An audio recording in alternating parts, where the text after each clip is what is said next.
And welcome to Let's Play Baldur's Gate 2 Enhanced Edition. This is Mr. Joseph, and I'll be your guide today for this exciting game. This game that came out more than 10 years ago, this game that has been such an inspirational RPG for so many.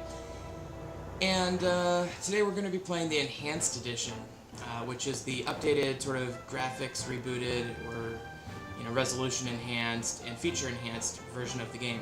So let's get started. Now, as we're proceeding here, I would point out that 3 of these characters could have been found in the original Baldur's Gate 1 Enhanced Edition, which I have not yet made an LP for, but which I plan to do at some point. Okay, so let's go ahead and create a new character today. And I could just go through this whole thing and, I could just create a new character, whatever, just whatever, moving along. But I'm actually not going to do that. But one new feature here is the total roll feature, which tells me what the total roll is for each one of these. And that's a great way to get your stats up really high, like this. 90 is an excellent roll. Anything north of 90 is amazing. And so you can get a pretty good character by just, doing that. This would be a pretty darn good archer here, but, I'm actually not going to do that today. I'm going to import a character from my Baldur's Gate 1 Enhanced Edition playthrough, which I have not yet made a video for. Now, this is the mage that I made, and this is at the end of the game. You'll notice her intelligence is artificially high, 19. And that's because you get a tome in the game that allows you to increase your stats a little bit. So you got, these are really kick-ass stats. If you add these up, let's see here, just in my head, 30, 46, 50, 65, 70, 81, 90, 97. They add up to 97. That's a really good roll if you can get that. Anyway, especially for a mage who tends to roll a little bit lower because there aren't as many required stats for a mage, which means that the default minimum for certain stats on your roll is going to have a broader range, which means a lower range, which means that on average your roll is going to be a little bit lower because of that. Hope that made sense. Anyway, appearance looks good, and let's check some voices out. You will fall by my hand. That one's okay. Don't like that one. Everyone will benefit. That's okay. It's a little bit. You're not so tough. I don't like that one. You will fall by my hand. Of course, I'm the best choice. I must rest soon. I am weak when I. You will fall by my. Of course, I must rest soon. I guess the default's me to number 4. Obvious choice. This endless toil cannot continue. Number 1 sounds a little bit like she's been smoking too many cigars. Everyone will benefit under my leadership. This is getting a little bit too subdued. You're not so tough. Now that I'm in charge, I really could use to rest for a It'd be funny if I chose a male sound. I'll just do the default though. That's fine. And I'm gonna call her Iriora Moonshadow. This is the name I had in the first version of the game. And it's gonna have me choose some spells now. Oh, I thought it was going to have me choose spells. I guess not. Alright, I'll let you watch this cinematic opening scene.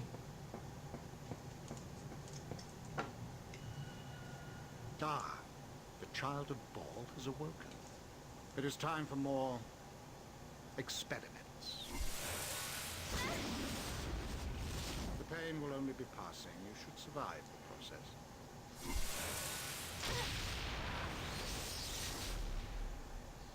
Interesting. You have much untapped power.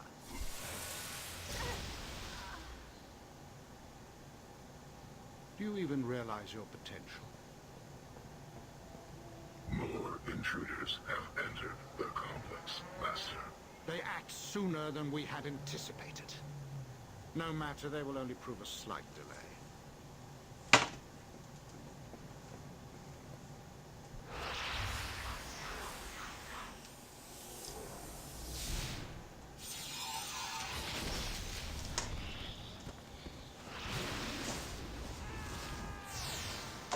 New character.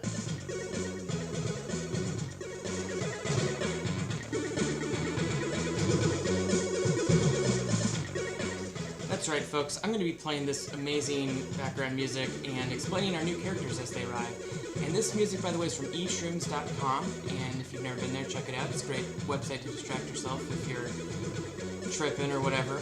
Anyway, our new character now is Ayura, the mage. She's my main character, and she's kick-ass at those stats. Obviously, she was in the first game. She's daughter of the god Baal, the god of murder, and here she is, apparently captive in a dungeon and being experimented on. So, without further ado, back to the game.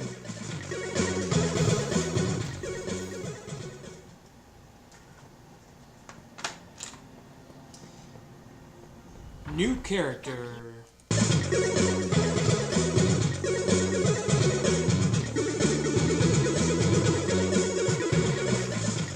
Here we have MON, also familiar from Baldur's Gate 1. She is a thief who is now dual classed as a mage, and she was our childhood friend growing up in Candle Keep on the Sword Coast. And she appears to have been in this dungeon as well with us, or at least has snuck in, and is now apparently releasing us. So, without further ado, back to the game.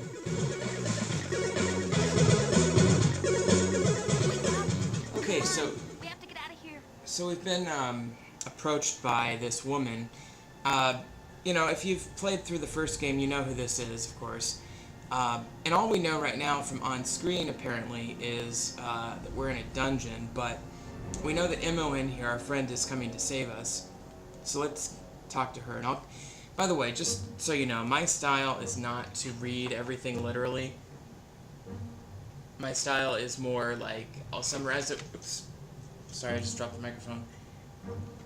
My style is to summarize the text as it comes across the screen so you don't have to read it all. So, what's going on? Journal updated. Woken from cell, strange dungeon, released from myself with MON, might be able to find a way to leave, explore, blah, blah, blah.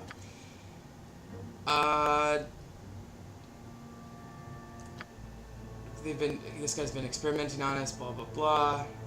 So it sounds like she was in our party and she's escaped somehow. Blah, blah, blah, I'm gonna kick his ass, blah, blah, blah, right you are, let's go, keep your head strong, blah, blah, blah. They sold our best stuff, so we don't have any equipment. Okay, well, that's interesting. What do you want? Okay, so there's a banter here.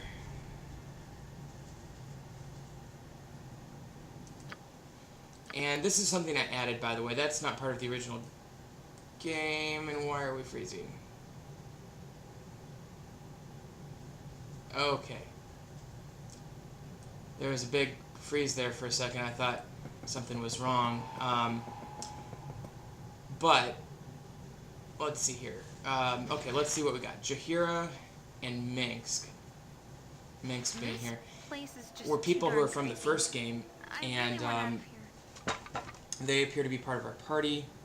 Name it. Gotcha. I'm gonna go ahead and open this door, see what's back here. Big portal. Can't use it. Okay, well, what do we know? We know that there are 4 people, and we're all in cages, except for one of them. MON has escaped. Let's try to open this one. Okay, she wants to talk to my character. That's fine, whatever. Quickly, we must get out of here before whoever did this returns. I could ask who she is. Well, traveling with you is never dull. She tells me that she's Jahira the Druid, blah, blah, blah. We travel together, blah, blah, blah. She's actually not a bad druid. You know, but some people don't like her, and I don't blame them, you know, frankly. Ready and willing. I'm going to send MON down to this area. I'm going to send Ayura, or Ayura, whatever her name is. Minsk will be free. These bonds will He's not trapped in hold my here. He's ransom. finding it unbearable, Will blah, be blah, blah. liberally kicked in good measure. And I'm going to talk about mods in just a second, but I'm going to try to get Minx first.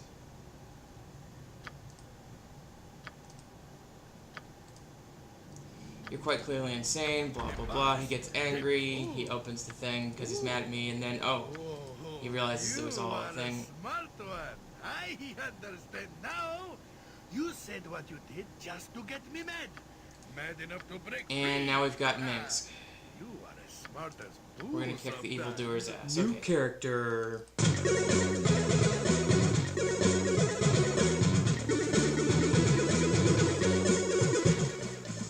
course, our friend Minsk from the first game as well. Minsk is, he's from that province, I can't remember what it's called, off to the east. Same place as Dynahair and the monk that we find in this game.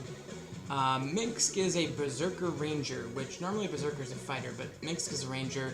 Good with weapons, very strong, good tank, and he has a little pet hamster named Boo, and he was protecting this mage named Dynahair, who we don't know the whereabouts of. So with all that said, back to the game.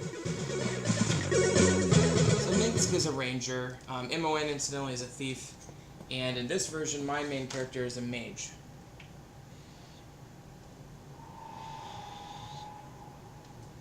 And let's go ahead and do this. Okay, so the only other place we can go is right through this door.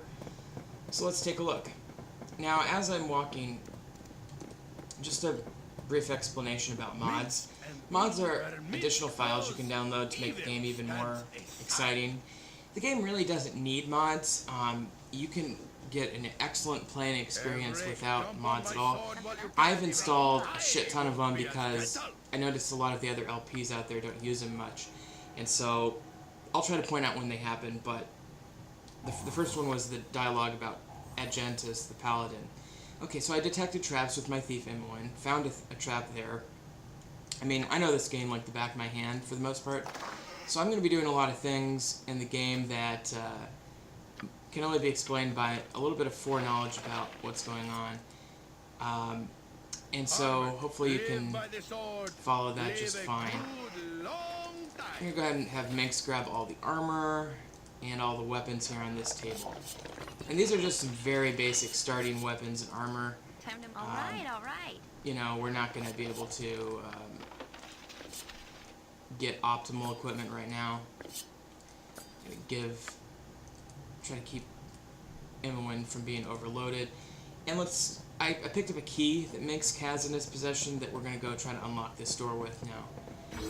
Anytime you find a locked door that you can't get through, you should try to look for a key. New character.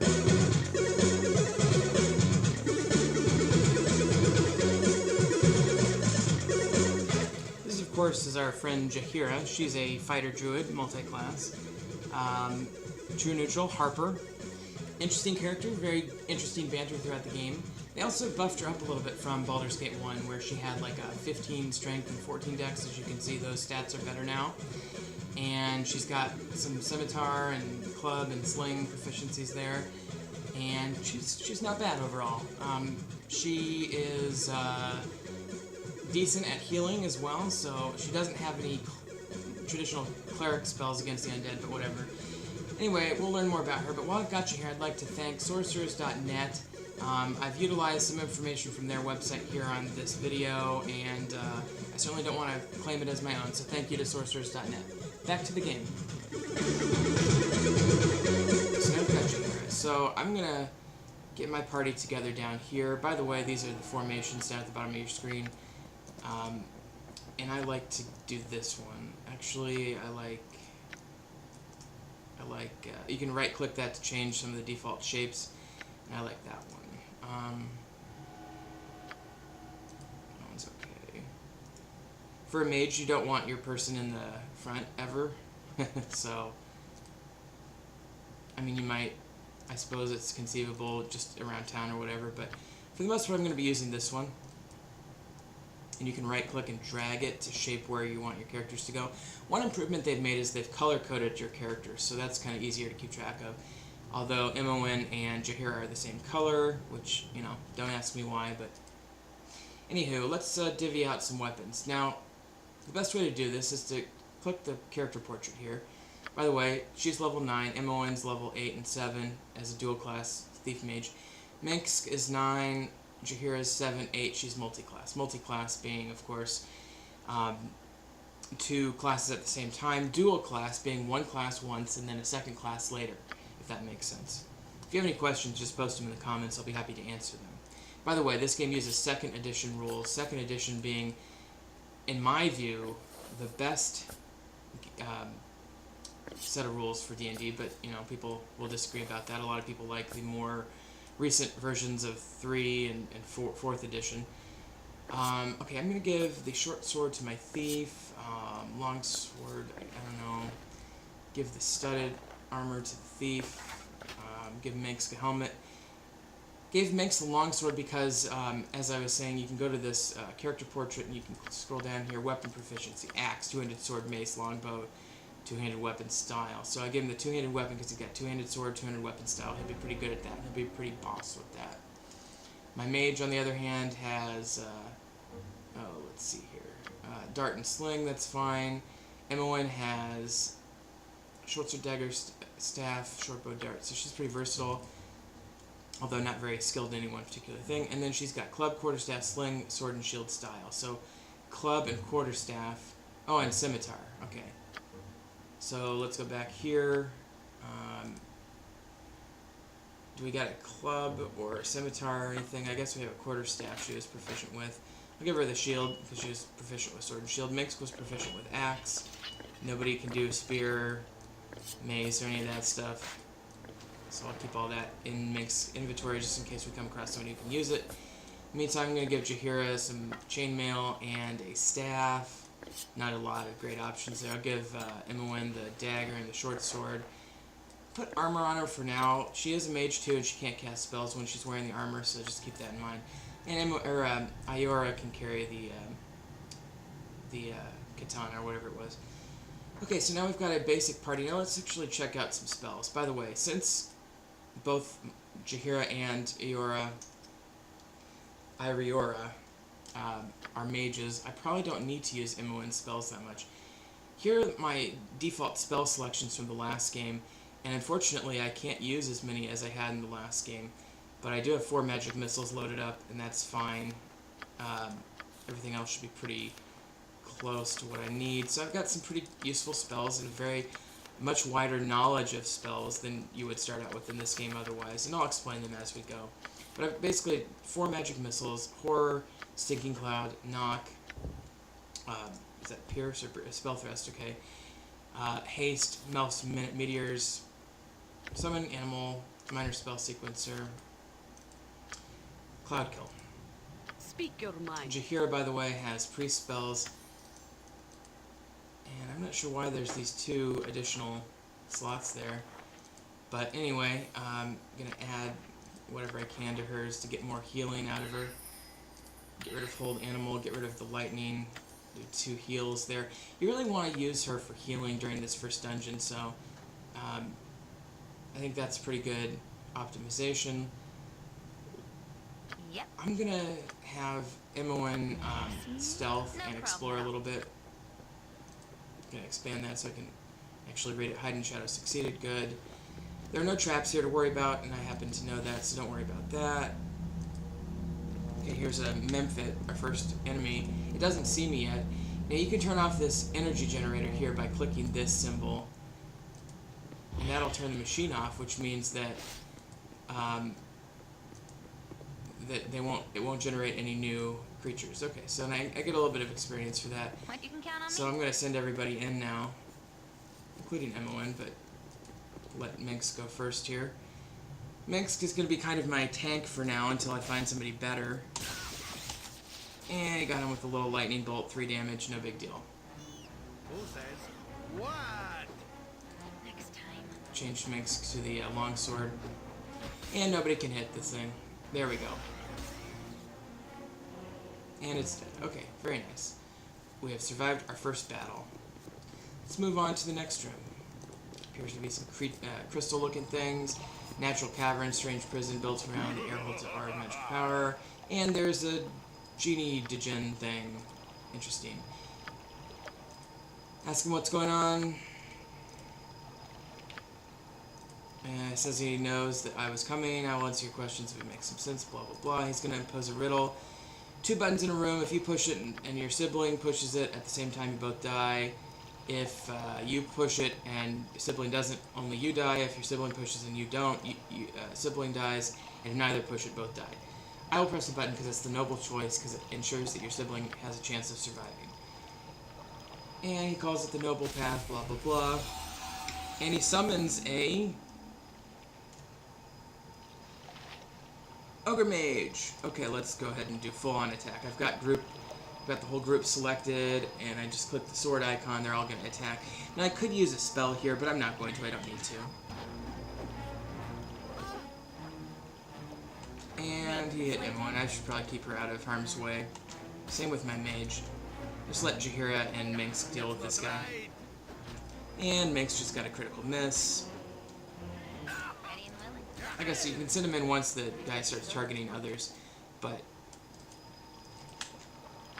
And he says, well done, blah, blah, blah. Seemed entirely unnecessary. Now, if you can't really see the ground here, but if you push tab, especially in the Enhanced Edition, it'll show you things. See how that's flashing there? So that helps you see where things are you can pick up. So I'll go ahead and grab that and the sword. Don't really need that sword, by the way. Now, just real quick, I'm going to pop up here. This is not the direction that I'd like to go, but I'll send Minx in to do some damage there. In the meantime, I'll send these guys down this way. Minx can take care of those goblins. By the way, let's talk about artificial intelligence in this game. Ooh, identify spell. That's excellent. I'll need that. And 2 golds, and I'm not going to grab those axes. Let's talk about scripting. Okay, so you can customize your character. And for your main character, you can do all of it, but for everybody, you can do a script. So I'm going to click Ranged for my mage. She'll default to, to attacking people with ranged weapons, which is where you want a mage. And then my thief, I'm going to do the same. I'll manually control looking for traps and stealthing. For Minx, at least for now, I'm going to do standard attack, or should I do aggressive? I'll do standard attack for Minsk and standard attack for Jaheira. Now, there's a lot of codes, a lot of different things you can do. You can do like a cleric, or you can do like a druid summoning. The druid will cast summon animals. Paladin, just different things like that. But in any event, I use the basic ones of melee attack and ranged attack, and you can do whatever you want. But if you got this lantern click, that'll be artificial intelligence. This is a little banter. Now, I think this one might have been added, but Minx is commenting how Imoen's growing up, blah, blah, blah. Ooh, they're getting a little bit flirtatious there, I guess. I don't know. It's a little bit odd. Maybe they weren't flirtatious, but it's a little odd because Minx was sort of the protector, and I don't know if lover is accurate, but of this other girl named Dynahair in the first game, who, well, we'll see. Alright, let's kill this thing. Let's take out this goblin. Let's just massacre him. Something else? Good to go. I think as a practical... Oh, and I also downloaded this mod that... Oh, wow. That basically randomized certain items, including spells, and I just got a really powerful spell called Pierce Magic that I'm definitely going to want to memorize. So I'm going to, by the way, push Q. That'll quick save your game for you. If you click on this and you do manual save, you can create a new save by just going like this. So we'll call it LP. And that'll be my permanent game save, but Q will be a quick save. Okay, so I quick saved because I wanted to learn Pierce Magic, a very powerful spell. So if you click Learn, your mage will write it down and have that spell available later. You also get 1,000 times the spell level of the spell, so that's 6,000 experience. And regular experience is divided among all party members, so each person there just gained 1,500. The experience goes to your next level here, and then you calculate it up from where you're at. So, I'm sure that makes sense, even though I didn't explain it very succinctly. Let's move on, shall we? Actually, I tell you what. I'm going to call this an episode, and we'll pick it up here when we resume next on Let's Play Baldur's Gate 2. Thanks for watching, and just remember, Professor Snuggles, my cat, is looking out for you.